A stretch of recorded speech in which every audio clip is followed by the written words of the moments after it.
Assalamu alaikum, my dear students. I hope all of you are fine and doing well. So, in our today's lesson, we will discuss about the experimental verification of the Charles law.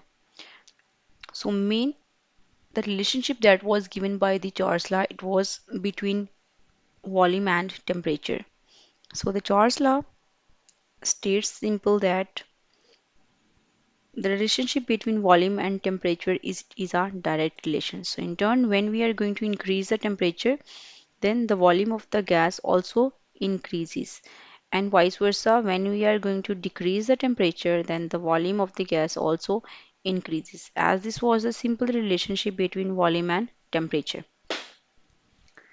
So in this picture, we can also see that when the temperature T1 is there, the temperature is low, then the volume of the gas is also less, which is the V1 or the initial volume of the gas. It is filled in a movable piston. But after some time, when we increase the temperature from T1 to T2, now the volume of the gas V2, it also increases. Now this is the volume of the gas. So the simple relationship is between volume and temperature, and the mathematical form we gain is the V over T is equal to a constant. So the ratio of volume to temperature always remains constant, and the thing that we need to keep constant, it is pressure. It must be kept constant for the Charles law verification. So let's have a look at what was the main experiment that has been explained by the scientists. So the experiment was very simple. It was just explaining the volume into temperature relationship. The first, he just take the gas molecules and he just fitted it with the pressure checking apparatus, and gas was filled in a cylinder with the movable piston. So its piston was movable. Why it was taken movable? Because we will be able to identify the change of the volume of the gas easily. At the start, the temperature here we have T1 and the volume of the gas we have V1, and the pressure over there is almost at the value 1 atm. After some time, when we increase the temperature to T2, so we can see that the volume of the gas has been changes and the gas started to expand. When that gas started to expand, we can see that its volume increases, and the thing we have to keep constant over there, it is the pressure. It must be at 1 atm. Now, this is the direct relation between the volume and temperature, which is direct. Volume is directly proportional to the temperature.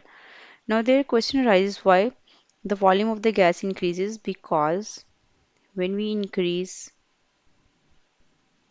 the temperature, the kinetic energy of molecules increases, and when kinetic energy of the molecules increases, they started to move rapidly.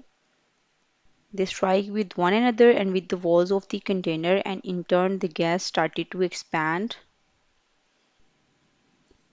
In turn, its volume increases. So this is a simple reason, and the scientist proved it with the help of an experiment. And he also just explained that the ratio of V over T, it is a constant ratio. As the temperature increases, the volume also increases in the same manner or in the same way. After that, we have graphical representation for the Charles law.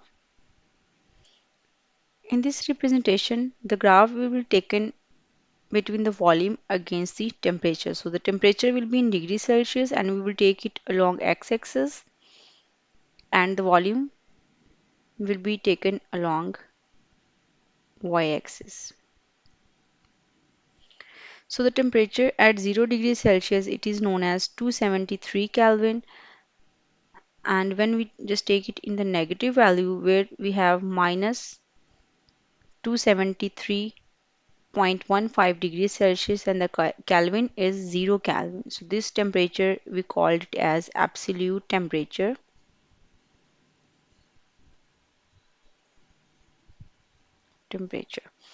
So simple we can see that when we have the pressure P1, then by the increase of the temperature, the volume of the gas also increases. But on the other hand, when we have the pressure P2, we can see that the volume of the gas also increases with the increase of the temperature, but to some extent. It's mean we have to keep the pressure constant. When we change the pressure, the volume of the gas also increases. The first we just take the pressure P1, then we changes it to into P2. At both the values, we just have a look on the volume of the gas. It changes with the change of the temperature. So this is a simple graphical representation and we just gain a straight line of the graph. After that, we have a simple example of the law, which is about the simple explanation. In this example, we have a 250 centimeter cube of hydrogen gas that is cooled from 127 degrees Celsius to minus 27 degrees Celsius by maintaining the pressure constant. So here the one thing which is constant, it is pressure. And what we have to calculate the new volume of the gas at low temperature. So here the volume V1 of the gas is given, the temperature T1 is given, the temperature T2 is given, and we have to calculate the volume V2. So how we can calculate it from the given data? It was very simple by applying this simple formula, that is V1 over T1 is equal to V2 over T2. So we have to use this formula. Before that, we have to convert the temperature scale from degree Celsius to Kelvin scale. So here the temperature T1 is equal to 127 degree Celsius plus